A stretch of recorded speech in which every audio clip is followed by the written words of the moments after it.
సార్వత్రిక ఎన్నికలకు మరో 2 నెలల సమయం ఉన్న నేపథ్యంలో వినుకొండ రాజకీయాలు రసవత్తరంగా మారాయి. గెలుపే లక్ష్యంగా ఇరు పార్టీల నేతలు పోటాపోటీగా నియోజకవర్గంలో పర్యటిస్తున్నారు. ఇప్పటికే సిట్టింగ్ ఎమ్మెల్యే బొల్ల బ్రహ్మానాయుడు గడప గడపకు మన ప్రభుత్వం కార్యక్రమం ద్వారా నియోజకవర్గంలోని 193 రోజులు పర్యటించి ప్రతి గడపకు వెళ్లి ప్రజలను కలిశారు. రాష్ట్ర ముఖ్యమంత్రి వైఎస్ జగన్మోహన్ రెడ్డి రాష్ట్రంలో అమలు చేస్తున్న సంక్షేమ అభివృద్ధి కార్యక్రమాలు ప్రజలకు వివరించడంతో పాటు నియోజకవర్గ పరిధిలో సంక్షేమ పథకాల ద్వారా లబ్ధి పొందిన వారి వివరాలను ప్రతి గ్రామంలో ప్రజలకు వివరించి మరోసారి ఎమ్మెల్యేగా అవకాశం ఇవ్వాలని విజ్ఞప్తి చేశారు. మరోసారి మహిళలకు చీరల పంపిణీ పేరుతో గ్రామాల్లో ఆయన విస్తృతంగా పర్యటిస్తున్నారు.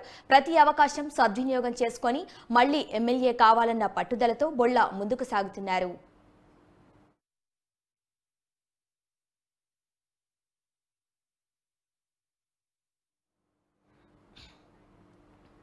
పల్నాడు జిల్లా